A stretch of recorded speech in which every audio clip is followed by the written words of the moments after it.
Donnie and Dolly. The team is supported by AbleAuctions.ca. Closing your business? We can help.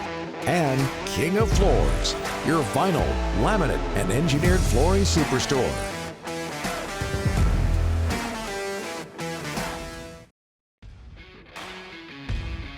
All of our guests today brought to you by Langley Chrysler, Donnie and Dolly, meanwhile presented by Able Auctions. Check out their online auctions May 13, 14, 15, featuring the contents of a Westphalia van rental company, the contents of a construction company, including dump trucks, sea containers, portable washrooms, and much more. AbleAuctions.ca and King of Floors, your vinyl, laminate, and engineered flooring superstore. Visit them online at kingofloors.com. We've been talking about this all morning. 20 years ago today, this morning, 1040, Team 1040 opened up for business. We've been talking about it a lot. Ryan worked there. I worked there. You worked there for long periods of time.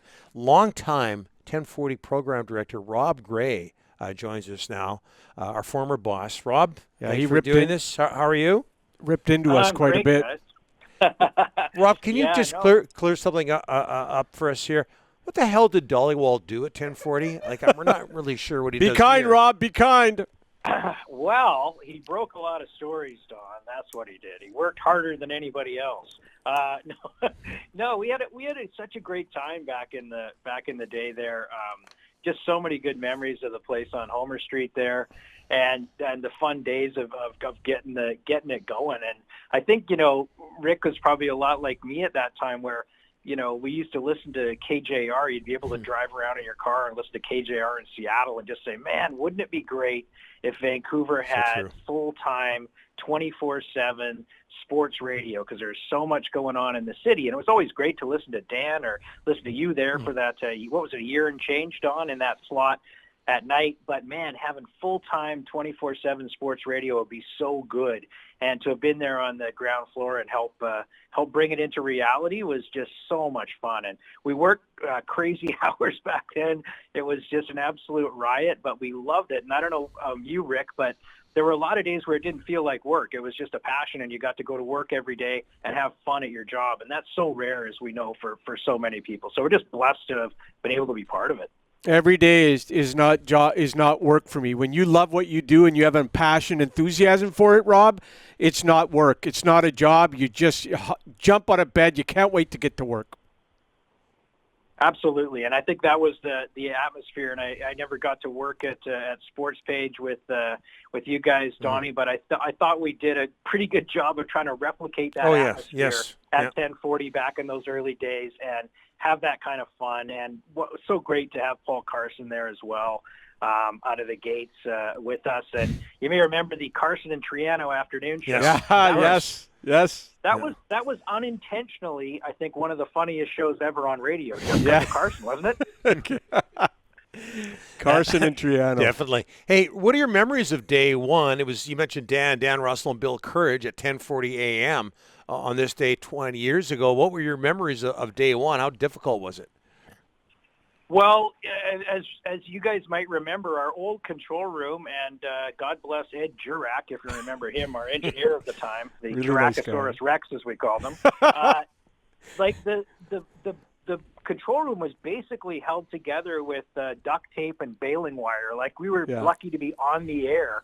And we went off the air more often than any station in Vancouver in those early days, too, because of all the equipment we had for off the start. But what I do remember is it was great to get it on the air, get it up, get it going.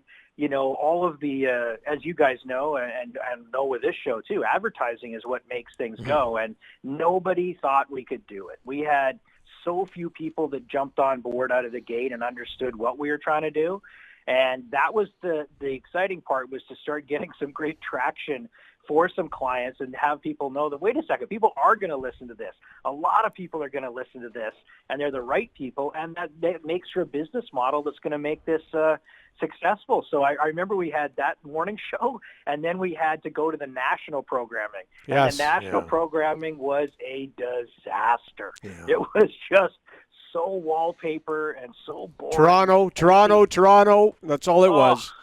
and just the opposite of everything that we wanted to try and do, which was make really entertaining programming that's very colorful. It's going to provoke a reaction. You're going to get pissed off listening. You're going to be laughing. You're going to want to reach through the radio and grab somebody by the throat. Like, that's the fun part of sports radio, and that's what we tried to do and build. And I think we were pretty successful at that.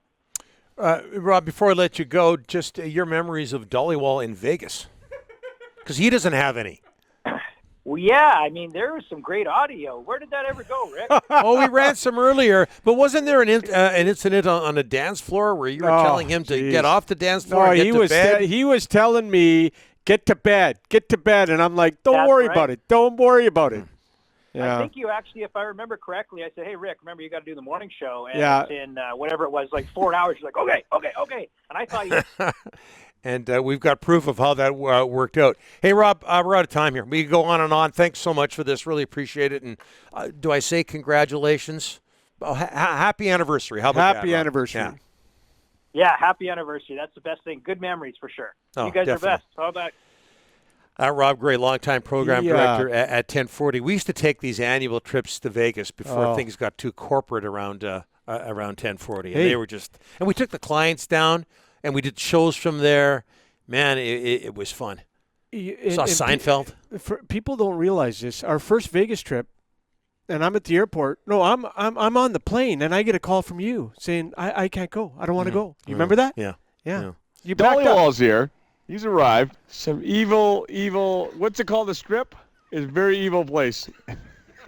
And these guys over here are very evil people. Oh, man. Did you have a good time though, Rick? Unbelievable. These salespeople over there, right there. Mike Johnson of I. Johnson. Where are you from? Where are you from? London Place Eye Center. Evil man, right there. What is so evil about him?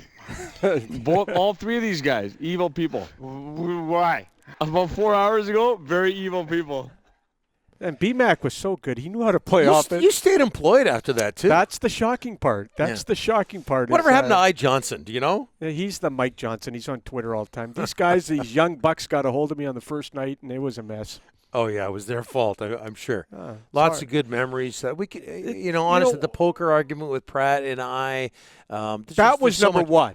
You and Pratt going at somebody it. mentioned an argument between Glenn Suter, and this is in our inbox, Glenn Suter and Tony Gallagher regarding the merits of the CFL. Yes. I don't remember Yes. that. I but, don't remember that. There were a lot of arguments on 1040, but apparently it was classic. In year one, Brian Burke banned us from Canucks games because he was ticked off at the coverage.